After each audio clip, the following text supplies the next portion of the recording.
Hello. തിരക്കിലായിരിക്കുമല്ലേ? ഇല്ല, കുഴപ്പമില്ല, പറഞ്ഞു. ഓഹോ, അപ്പൊ ഫ്രീ ആയിരുന്നോ? എന്നാ പിന്നെ ഇങ്ങോട്ടൊന്ന് വിളിച്ചൂടെ? ആക്ച്വലി ഞാൻ ഫ്രീ അല്ല. പിന്നെ താൻ വിളിച്ചോണ്ട് തിരക്ക് മാറ്റി വെച്ച് സംസാരിക്കാന്ന് വിചാരിച്ചു, അത്രേ ഉള്ളൂ. അങ്ങനെയാണോ? എന്നാ കുഴപ്പമില്ല. പിന്നെ പറ, എന്തൊക്കെയുണ്ട് വിശേഷങ്ങൾ? ഒരു വിശേഷം എന്താന്ന് വെച്ചാലേ, എനിക്ക് വന്നൊരു കല്യാണാലോചന അമ്മ തന്നെ വേണ്ടാന്ന് വെച്ചു. അതെന്തു പറ്റി? അവര് ശ്രീധനം ചോദിച്ചു. ആഹാ, അത് നന്നായി. കഴിഞ്ഞ ദിവസം ആസിഡ് കുടിച്ചൊരു പെൺകുട്ടി മരിച്ചില്ലേ, അത് കണ്ട് അമ്മ പേടിച്ചതാ. അതുകൊണ്ട് ഞാൻ രക്ഷപ്പെട്ടു. ഇടയ്ക്കിങ്ങനെ ഉണ്ടായ അമ്മ എന്നെ കല്യാണത്തിന് നിർബന്ധിക്കാതിരുന്നേന്. ഇത്രയ്ക്ക് ക്രൂരമായിട്ട് ചിന്തിക്കാവൂ? മറ്റൊരാളുടെ മരണത്തിന് വേണ്ടി നമ്മൾ ആഗ്രഹിക്കുന്ന പോലെയല്ലേ ഇത്? അയ്യോ, ഞാൻ അങ്ങനൊന്നും പറഞ്ഞതല്ല.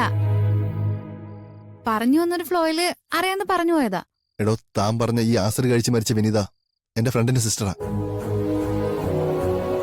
ഒരുപാട് പ്രതീക്ഷയോടെ അവർ വിവാഹം കഴിപ്പിച്ച് അയച്ചതാ കുട്ടിയെ.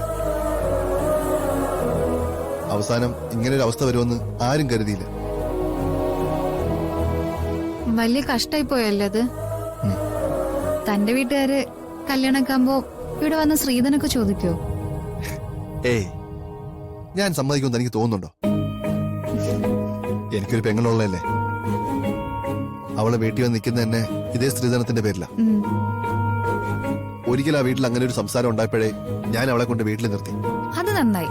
സ്വന്തം വീട്ടിൽ നിന്ന് സപ്പോർട്ട് കിട്ടാത്തോണ്ടാ പല പെൺകുട്ടികളും കടുങ്കയും ചെയ്യാൻ തീരുമാനിക്കുന്നത്.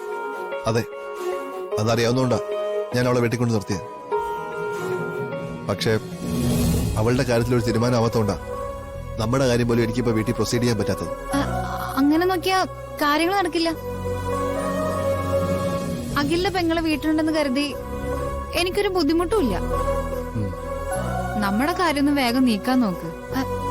അല്ലെങ്കിൽ ശ്രീധനം വേണ്ടാത്ത ഏതെങ്കിലും ഒരു കല്യാണാലോചന കൊണ്ട് അമ്മ വീണ്ടും വരും. താൻ പേടിക്കണ്ട, ഞാനത് ഉടനെ മൂവ് ചെയ്തോളാം. Okay okay, good night. അല്ല, കോള് കട്ടിയുള്ള പ്ലാനാണോ?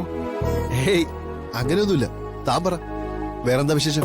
അഖില് പറ, അവിടെ എന്താ വിശേഷം? അത് കൊള്ളാലോ. താൻ പറ.